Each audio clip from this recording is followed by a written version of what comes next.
Let's learn about squares. I'll start out by showing you how to draw a square. First, start at the top and draw a line across to the right. Then, draw another line straight down.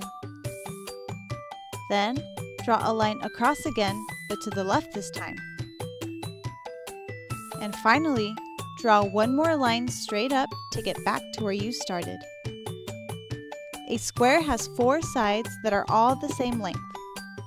1, 2, 3, 4.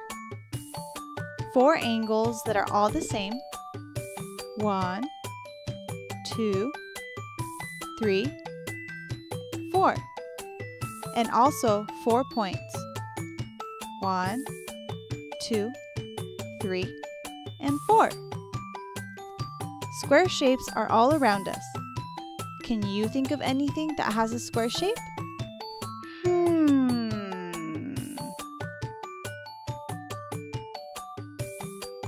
Maybe a stamp.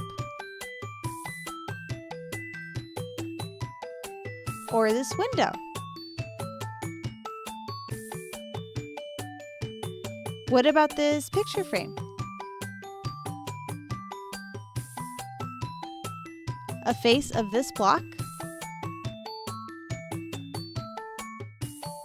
Or this checkerboard that's a square made of lots of squares?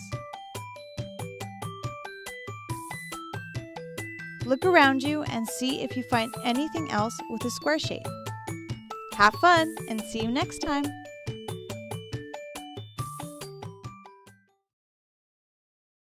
Don't forget to subscribe to see more videos from Totally Tots.